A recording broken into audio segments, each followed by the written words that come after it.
You can hear me fine? Thank you. First of all, I want to talk about this, badge, the curse of blue badge. I'm just an operative. I'm not a manager. I'm not a lead.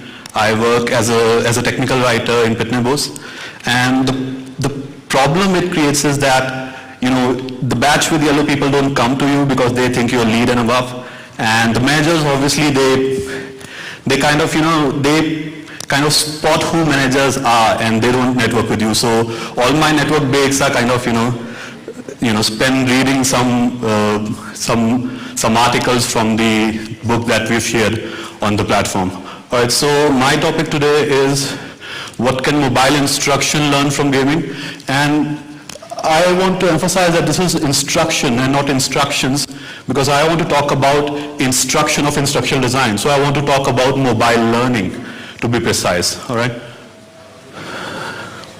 All right. So this is a small, not so small bio of mine, and I've kind of bold the D in technical writer for my company and my team, because I'm not really that self-proclaimed, but I think as we move more towards documentation, all the companies, teams, whether it's a developer or a tester or technical writers, it's getting more leaner.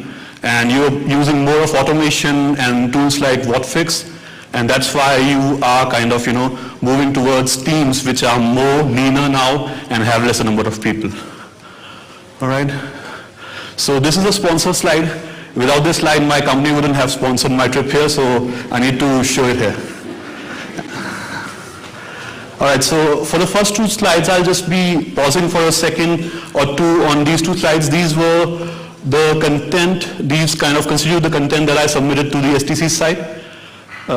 So I'll not talk much about it. If you can read some. And that's the second one. Interestingly, I want to take an example of a game called Angry Birds to demonstrate what gaming can teach mobile learning. Rovio is a company that built Angry Birds. Interestingly, before Angry Birds, Rovio is a Finnish company. It made a lot of other games also, and some very sophisticated games, some very awesome graphics, but they weren't even remotely as successful as Angry Birds, a simple game like Angry Birds was. And we'll try and probe the reasons for that. All right, so this has been talked about again and again in this conference. We all believe that, sticking to basics is really important. So Angry Birds, so what I'm going to do is I'll just talk about one feature of the game, and then I'll, talk about what learning can, or mobile learning solutions or app can learn from that.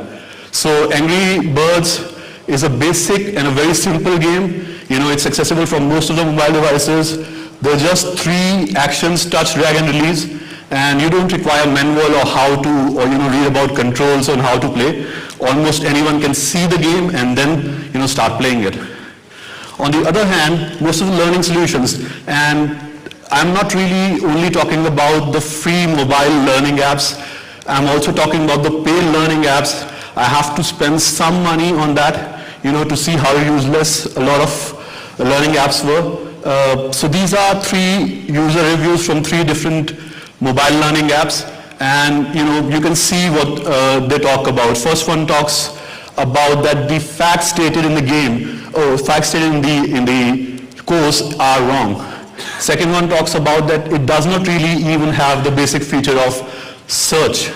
And third one talks only about that it's a trash thing and it only has ads and no relevant content. All right. So that was the first feature. Coming back to Angry Birds, another feature. The next is what I really like about Angry Bird is that it presents a healthy mix of easy, then difficult, then easy, then difficult task. So it does not really offer you a very steep learning curve. It lets you enjoy what you've learned while playing at one section, and you can kind of use that skill in another section and then move ahead. So it keeps you involved and keeps your curiosity alive to play more and more levels of that game. All right. So this is one Python mobile app that I could find. What I found in most of the mobile learning apps is that most follow a steep learning curve. So without you being able to enjoy or really grasp what you have learned at one section, you move to another. And the reason for that is that most of the mobile learning apps don't really have a structure that people can follow to learn. Most are like, quick learning bites that you can see. So it's not basically a course that you can take from online aggregators like Udemy and, Coursera. These are basically just quick bites. So a complete solution is lacking, and that's what's required. All right, so coming back to Angry Birds. So Angry Birds uses the most basic form of learning, and that's trial and error. So on the way of making mistakes, you kind of learn what not to do. And that makes it so irresistible, I think. On the other hand, most of the mobile learning apps, they are fascinated, or I should say, they are really obsessed with a pass or a fail. Even those mobile apps that I could find are only for a quiz on a topic, they were obsessed with a pass or a fail. You can, if I can point that out, I don't know how to do that. So you can, I'll do that. You can see 3 exclamation marks for a correct answer there. This shows how much importance the developer of that specific mobile quiz app is giving to a right answer. And what I feel is that once you're so obsessed, even if you fail, what really happens bad? Nothing really happens. So if you're really so obsessed with a pass or a fail, and I don't think so that's limited to only mobile learning or learning as per se, it's a national obsession. We are obsessed with a pass or a fail or the numbers. And if you're obsessed with that, you will not try differently. If you're really scared, you will not try differently, and you'll just learn one way of knowing that thing is right or wrong. And that does not really lead to skill mastery. It leads to just the comprehension of a specific concept. All right, moving to Angry Bird again. So the next is the U factor. So for Angry Birds, there are no kind of trainings that they provide on how to projectile, on how to devise your projectile to hit the bird. It's just there's no right or wrong way of playing or repetitive way of playing that another person can follow, to kind of clear the levels. Everybody, his or her, sketches his own learning path at their own pace. It's not moving. Okay. All right.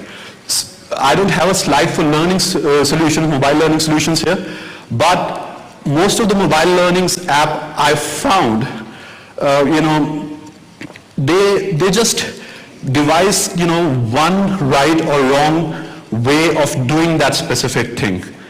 They don't really, anybody, they treat every person as part of one group. There's this audience analysis, and we all know that how much time we give to something like an audience analysis thing. So, there must be something, I'm not sure how it can be done. Can it be a plugin that can be plugged to different, learning solutions, so that if you spend more amount of time on one topic, and if you score a little differently on the assessments in between, you are kind of branched out from chapter 1 to chapter 3 or chapter 4. So we don't have learning solutions that do that. And that's why people lose lose their interest while learning, because everybody has to have the same level from the games or from the app's point of view. Now, this is a takeaway I want all of you to think about it. I don't know how we can do it in learning solutions, but this is a feature which I really like about Angry Birds. It is not one of the fastest games. The time till you launch a bird to kill pigs, till it goes and hits the pig and other creatures, till the time that, structures crumble, it takes longer than you'll expect it to be. And this is not a stupid thing. They've kind of intelligently woven that in the system so that your work is done once you, hit an angry bird with with the projectile, and then you can utilize that time to kind of, relax a little before you go on to the next set of target. And that's it from me. I believe I could able to, do it within the time limits.